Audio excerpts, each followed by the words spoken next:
Hello everyone, कैसे हो आप सब। उम्मीद करती हूँ आप स्वस्थ होंगे, मस्त होंगे और अच्छे अच्छे खाने का लुत्फ़ भी ले रहे होंगे। तो नवरात्रि का व्रत भी चल रहा है। तो नवरात्रि का व्रत यदि आप कर रहे हैं तो आज मैं आपके लिए एक बहुत ही क्रिस्पी और मज़ेदार स्नैक्स की रेसिपी लेकर के आई हूँ, जो बिल्कुल ही ईजी टू मेक है और बिल्कुल ही कम सामान से बनके तैयार भी होती है। नमस्कार दोस्तों, आपका स्वागत है आपके अपने यूट्यूब चैनल खाओ बनाओ किचन में। तो इस फलाहारी स्नैक्स को बनाने के लिए सबसे पहले हम बनाएंगे आलू की फिलिंग। इसके लिए गैस पर एक कढ़ाई में हम डालेंगे 2 चम्मच देसी घी। अब घी में डालेंगे 1 चम्मच जीरा। जीरा को 1 से 2 सेकंड के लिए पका लेंगे। जब जीरा अच्छे से पक जाएगा तो अब इसके अंदर आधा चम्मच लाल मिर्च का पाउडर डाल लेंगे और इसे भी मिक्स कर लेंगे। इसी के साथ में ही हरी मिर्च को काट करके 2 हरी मिर्च डाल लेंगे और साथ ही थोड़ी सी अदरक को ग्रेट करके ऐड कर लेंगे। तो अब इन सारी चीज़ों को मिक्स करते हुए कुछ सेकंड के लिए पका लेंगे। साथ ही इसी समय जितने आलू की फिलिंग तैयार करनी है उसी के हिसाब से खटाई डाल लेंगे। तो यहाँ पर हमने 1 चम्मच अमचूर का पाउडर ऐड किया हुआ है। साथ ही में आधा चम्मच सेंधा नमक भी हमने मिक्स कर लिया है। और अब 2 बड़े उबले आलू को हमने मैश करके लिया हुआ है। तो नमक और अमचूर हमने आलू की मात्रा के हिसाब से ऐड किया हुआ है। अब आलू को अच्छे से दबा दबा करके मिक्स करते हुए 1.5 से 2 मिनट इसे ढक करके पका लेंगे। तो यहाँ पर हमने मसालों को भूनते वक्त ही सारे मसाले इसके अंदर में ऐड कर लिए हैं, जिससे आलू के अंदर सारे मसाले अच्छे से सोख हो जाएंगे। और अब ऊपर से हरी कटी धनिया डाल करके मिक्स कर लेंगे। अगर आप धनिया व्रत में खाते हो तो डालें, नहीं तो स्किप कर लें और गैस की फ्लेम को बंद कर देंगे। तो फिलिंग अच्छे से तैयार हो गई है, चटपटी सी फिलिंग। अब इसे हम एक बाउल में निकाल करके अलग रख लेते हैं ठंडी होने के लिए फिलिंग को। और अब तैयार करेंगे सिंघाड़े के आटे का डो।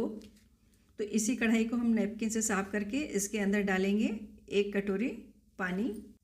तो पानी को हम 1 बॉयल आने देंगे, उसके बाद गैस की फ्लेम को बंद कर देंगे। तो इस समय पानी में हम पानी के गर्म होते होते इसके अंदर डालेंगे 1 चम्मच जीरा, चौथाई चम्मच डाल लेंगे सेंधा नमक, 2 चम्मच देसी घी और साथ में डाल देंगे चौथाई चम्मच कुटी हुई लाल मिर्च, थोड़ी सी हरी कटी धनिया डालकर हमने गैस को बंद कर दिया हुआ है, क्योंकि पानी में बॉयल आ चुका था।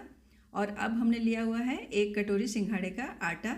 तो सिंघाड़े के आटा को सारा एक बार में नहीं डालेंगे, आधा पहले डालेंगे, फिर बाद में बचा हुआ आटा मिक्स करेंगे। तो आधा डाल करके आटा पहले बढ़िया से चम्मच से मिक्स करेंगे, क्योंकि पानी बहुत ज़्यादा गर्म है।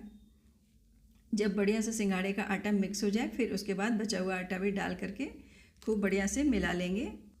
तो दोस्तों, अक्सर आप देखते होंगे कि सिंघाड़े के आटे की रोटी पराठा बनाने के लिए हम जब भी आटा सानते हैं तो वो फटने लगता है और सूखने लगता है।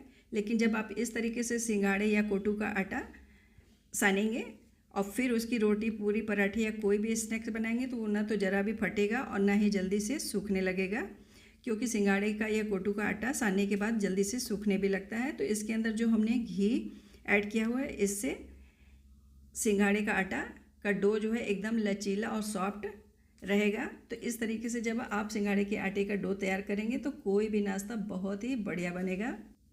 तो इस डो को हमने आधा चम्मच देसी घी लगा करके बढ़िया से चिकना भी कर लिया हुआ है। अब आप देख सकते हैं कि कितना लचीला और सॉफ्ट डो बन के तैयार हुआ है। अब नाश्ते को क्रिस्पी बनाने के लिए हमने 4 चम्मच साबूदाना को मिक्सी जार में, छोटे मिक्सी जार में डाल करके महीन पीस लिया हुआ है। और इसे पीसने के बाद निकाल लेंगे एक प्लेट में। और इस प्लेट में साबूदाने के पाउडर में 2 चम्मच हम सफ़ेद वाले तिल भी मिक्स कर लेंगे। और साबूदाने का पाउडर फीका ना लगे तो इसके लिए 1 पिंच सेंधा नमक इसके अंदर मिला लेंगे।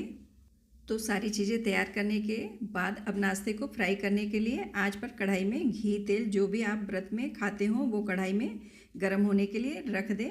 और फिर इसके बाद एक बार फिर से डो को चकले पर हल्का सा 1-2 बूंद तेल घी डाल करके चिकना कर लेंगे और फिर इसकी लोई एक बराबर की काट लेंगे। तो 1 कटोरी सिंघाड़े के आटे से 4 लोई तैयार हुई है।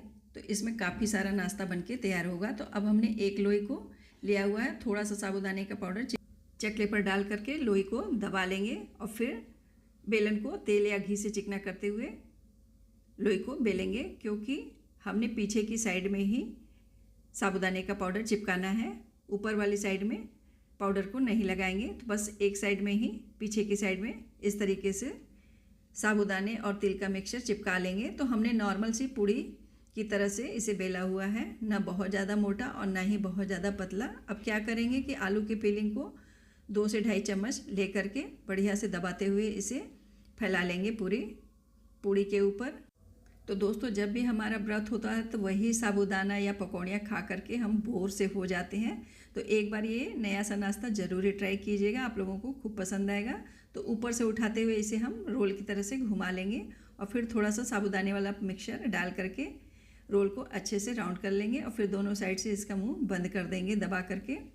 तो इस तरीके से रोल को साबूदाने के पाउडर में घुमाने के बाद क्या करेंगे कि एक चाकू से इसे एक बराबर की काट लेंगे और काटने के बाद इसे ऊपर की ओर से थोड़ा सा हल्का सा प्रेस कर लेंगे, वही साबूदाने वाला पाउडर डाल करके इस तरीके से सारे ही नाश्ते को तैयार कर लेंगे और फिर इसके बाद इसे फ्राई करेंगे। इसी तरीके से रोल करेंगे और फिर फिलिंग को लगा करके कट कर लेंगे।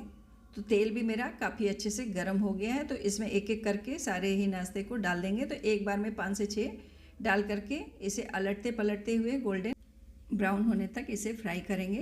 तो इससे हम बीच बीच में अलटते पलटते रहेंगे, जैसे कि हम बाकी की सारी चीज़ें फ्राई करते हैं बिल्कुल ही सेम तरीके से इसे फ्राई करेंगे। तो जब तक ये क्रिस्पी ना होने लग गया तब तक इसे फ्राई करेंगे। तो आप देख सकते हैं कितना क्रिस्पी सा हो गया है। तो अब इसे हम बाहर निकाल लेंगे। तो आप इस नाश्ते को देख सकते हैं कितना बढ़िया नाश्ता बनके तैयार हुआ है, एकदम क्रिस्पी सा। तो बस एक छन्नी से इसका एक्स्ट्रा तेल निकालते हुए इसे बाहर निकालेंगे और बाकी के सारे नाश्ते हम इसी तरीके से फ्राई करके तैयार करेंगे।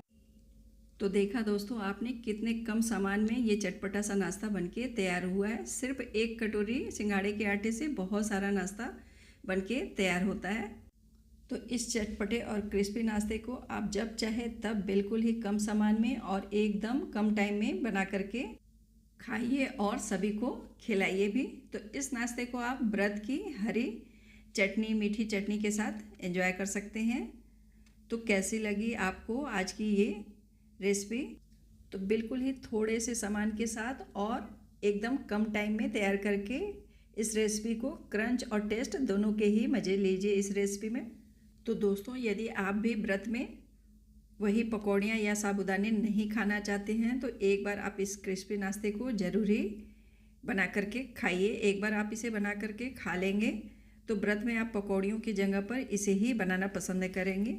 तो आप इस रेसिपी को ज़रूर ही ट्राई करें और कमेंट में बताएं कि कैसी लगी आपको ये रेसिपी अच्छी लगी तो वीडियो को लाइक, शेयर और सब्सक्राइब करना ना भूलिए। फिर मिलते हैं नेक्स्ट रेसिपी के साथ। Thank you, bye bye, happy Navratri. आप सभी को नवरात्रि की ढेर सारी शुभकामनाएं। जय माता दी।